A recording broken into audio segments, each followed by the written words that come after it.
मानव बनने के लिए सत्य, न्याय और धर्म, ये 3 गुण हर मनुष्य के अंदर होना चाहिए। तो सत्य के लिए तो हम सारे लोग जानते हैं कि सत्य जो सही है उसको सत्य कहेंगे हम। धर्म, यही आज जो समाज के बीच में प्रचलित जो मान्यताएं हैं, थोड़ा सा इस पर सोचना होगा धर्म के विषय में। मठ, मंदिर, कथा, कीर्तन, पाठ, पूजा, यज्ञ, हवन इत्यादि को हम लोगों ने धर्म में गिन लिया। हमारे यहाँ हमारे महाराज जी ने जो कहा, ये मठ, मंदिर, कथा, कीर्तन इत्यादि धर्म की व्याख्या में नहीं आएंगे। धर्म की व्याख्या में आता है सत्य, परोपकार, दया, अहिंसा, प्रेम, करुणा। और हमारे गुरुजी ने कहा ऐसा नहीं है, रामायण ने यही बात कहा, श्रीमद् भागवत जी ने यही बात कहा, मनुस्मृति, महाभारत इत्यादि ग्रंथों ने यही बात कहा है। आप पुजारी हो वो अलग है, आप धार्मिक हो वो अलग है। समाज को ज़्यादा उपयोगी धार्मिक है। रावण पुजारी है लेकिन रावण धार्मिक नहीं है। तो महाराज जी ने धर्म की व्याख्या इन शब्दों में किया जो हमारे शास्त्रों में लिखा हुआ है। समाज जिनसे थोड़ा भूला हुआ है, हटा हुआ है। तो धर्म मतलब दया, परोपकार, प्रेम, करुणा, अहिंसा। तो फिर ये मठ मंदिर इत्यादि के, मठ मंदिर ये धर्म नहीं है, उपासना है। उपासना और धर्म में यही फर्क है। धर्म को मान लीजिए खेत, उपासना को मानिए बीज। आपका बीज बढ़िया है लेकिन खेत बढ़िया नहीं है, खेत ऊसर है, तो उसका कोई परिणाम नहीं आएगा।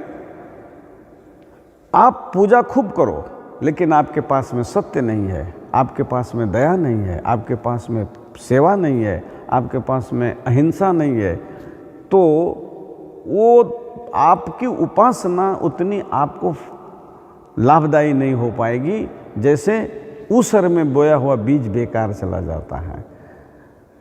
चलिए साहब, यहाँ हमारे यहाँ मिशन में मठ मंदिरों की खंडन की भी हमारी व्यवस्था नहीं है।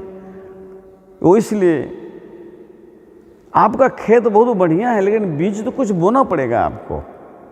तो पूजा पाठ भी चाहिए, लेकिन धर्म और उपासना में क्या फ़र्क है इसको समझें।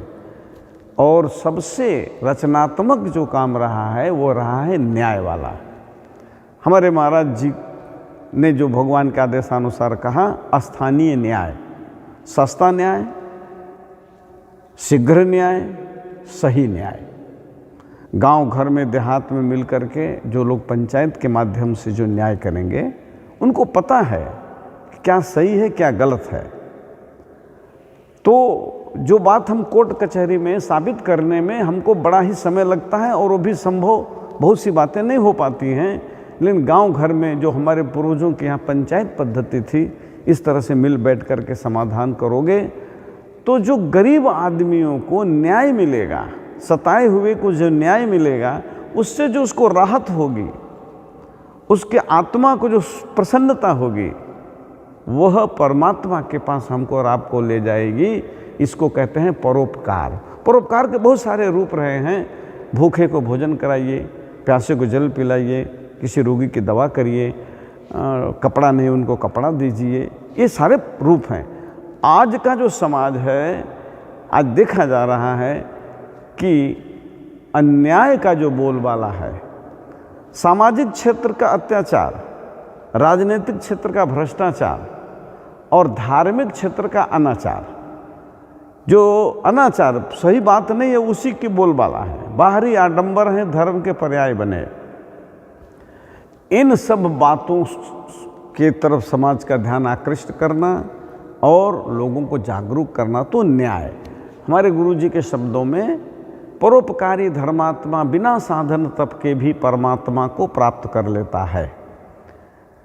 जो परोपकार में लगा हुआ है वो ईश्वर के पास पहुंचेगा। जो रामायण कह रहे हैं, गीता जी कह रही हैं, गीता जी में भगवान कह रहे हैं, ते प्राप्नुवन्ति मामेव सर्वभूत हिते रताः। जो सभी प्राणियों के हित में लगा वो मुझको प्राप्त करता है, 12वें अध्याय में कहा भगवान ने। तो ये बात हमारे गुरु जी ने समाज के बीच में भगवान के आदेशानुसार रखा और कहा न्याय।